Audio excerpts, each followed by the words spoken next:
सबसे पहले दीपावली की सभी को हार्दिक शुभकामनाएं। देखिए 2025 में दीपावली के दिन हमको क्या क्या करना चाहिए जिससे हमको संपूर्ण लाभ मिल सके इस दीपावली का।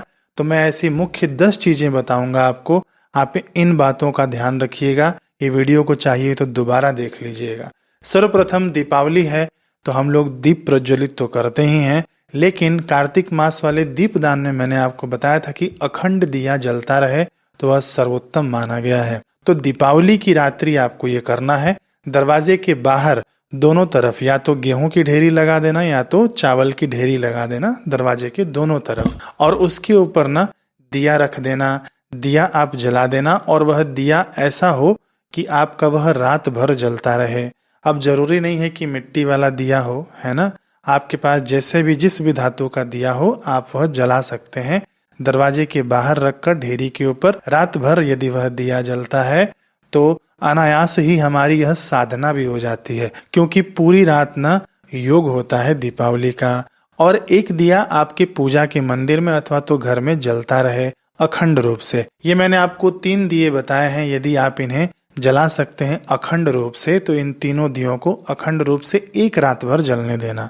ठीक, अब आते हैं दूसरी बात पर। देखिए दीपावली की रात्रि ना आपको एक कटोरी खीर लेना है और एक हाथ में आपको नारियल लेना है। खीर आप बना लेना। फिर नारियल आपको कैसे पकड़ना है, जो नारियल की जो जटा हो उसकी आंख हो वह सामने की ओर देखती रहे। इस ढंग से आपको खीर और नारियल लेके पूरे आपके घर भर में घूमना है। बिल्कुल ऐसे ही आप लोग घूम लीजिएगा पूरे घर भर में।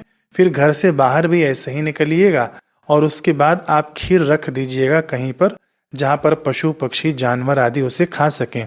कटोरी सहित मत रखिएगा। एक पत्तल ले जाइएगा अथवा तो पत्ता ले लीजिएगा बड़ा सा, उसके ऊपर खीर रख दीजिएगा, जानवर वो खा लेंगे। कटोरी आप अपने घर में ले आइएगा।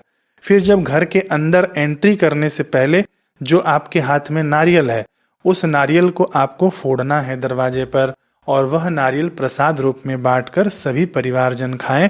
तो इससे भी लक्ष्मी जी की वृद्धि कही गई है। तीसरे प्रयोग पर आते हैं। दीपावली के दिन न रात्रि को प्रदोष काल में जब भी आप पूजन करें तो चांदी की कटोरी में यदि कोई कपूर जलाता है तो उसके परिवार में तीनों तापों से रक्षा होती है, सुरक्षित हो जाता है और उसका जो घर का वातावरण है वह लक्ष्मी को आकर्षित करने वाला बनता है।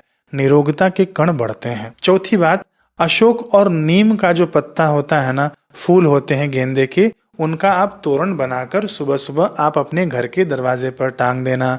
और ये जो पत्ते होते हैं ना हमारे सर पर लगने चाहिए, यदि कोई अंदर आए चाहे बाहर आए घर के। इस ढंग से आप लोग तोरण को टांगना। कई लोग क्या करते हैं, केवल सजावट के तौर पर ऊपर तोरण खूब ऊपर बांध देते हैं जिसपे हमारा सर स्पर्श ही नहीं होता। तो पत्ते इस ढंग से हो कि हम लोग अंदर जाएं तो भी पत्तों का स्पर्श हो, बाहर आए तो भी पत्तों का स्पर्श हो। इससे हमारा सौभाग्य बढ़ता है। पांचवी बात, दीपावली की संध्या को तुलसी जी के निकट दिया जरूर जला देना। और इससे क्या होता है ना कि लक्ष्मी जी प्रसन्न होती हैं। थोड़ी देर बैठकर तुलसी जी के पास प्रार्थना करना। और इस बार 2025 में तो सोमवती अमावस्या भी है, तो दिन में ही आप लोग ना तुलसी जी की 108 परिक्रमा कर लेना। ठीक है, 108 परिक्रमा करने से कहा जाता है कि दरिद्रता का शमन होता है।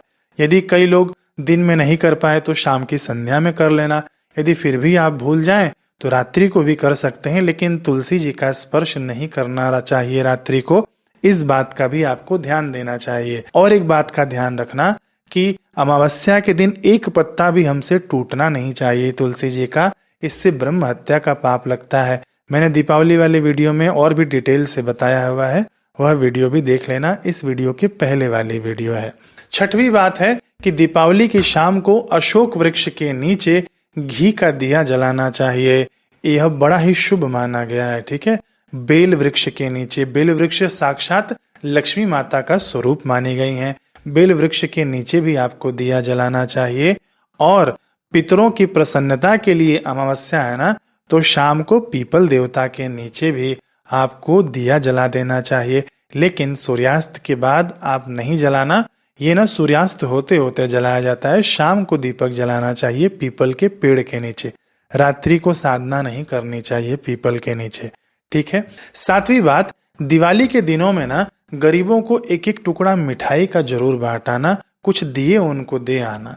ये पुण्य कमाने के लिए नहीं, सर्वे भवन्तु सुखिनः, उनमें भी हमारी ही आत्मा है, वे भी भगवान के ही स्वरूप हैं, हम भी भगवान के ही स्वरूप हैं, इस नाते आप दे आना। ये खुशियां जो है ना बांटने से कई गुना हो जाती हैं। तो कुछ दिए उनको दे आना, कुछ मिठाइयां उनको दे आना, कुछ कपड़े उनको दे आना। वैसे 20 तारीख को ना सोमवती अमावस्या है, तो इस दिन आप जो भी सत्कर्म करेंगे, पुण्य कर्म करेंगे, वह वज्र की तरह आपके साथ सदैव बना रहेगा, अक्षय होकर। चाहे पाप करिए चाहे पुण्य करिए। 8वीं बात, पितरों को गीता जी के 7वें अध्याय का पाठ करके जल जरूर देना चाहिए। ये आप कब देंगे? ये आपको 21 तारीख को देना है, 21 अक्टूबर की सुबह में देना है। शाम को पितरों को जल नहीं दिया जाता है, इस बात का ध्यान रखना। फिर आप 9वीं बात, इस दिन आपको हवन जरूर करना चाहिए। हवन कब करेंगे? जहां पर 20 तारीख को दीपावली है, अमावस्या है, वहां पर 20 तारीख को करिएगा। कहीं कहीं पर 21 तारीख को है अमावस्या, तो वहां पर आप करिएगा। 9वीं बात, आपको अमावस्या के दिन ना हवन जरूर करना चाहिए। हवन ऐसा है ना कि पितृ देवता, ग्राम देवता, स्थान देवता, ये सब इससे तृप्त हो जाते हैं। मैंने ऐसा हवन बताया हुआ है।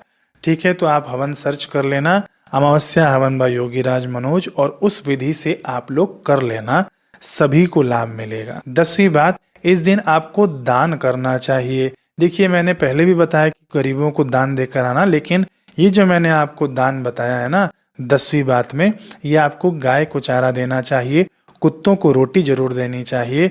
इस दिन चींटियों को, कौवों को, इन सब जीव जंतुओं को दान पुण्य जरूर करना चाहिए, क्योंकि इस दिन तो अमावस्या के साथ साथ ना सोमवती का भी योग लग गया है। तो सोमवती अमावस्या के दिन यदि आप पितरों के निमित्त इन सब चीजों की दान करते हैं, तो यह आपके लिए उत्तम योग लेकर आएगा। 10 बातें तो पूरी हो गई। अब आखिरी और सबसे उत्तम बात है कि आप ना खूब भगवान का नाम जप करना। नाम जपत मंगल दिशि दशहु।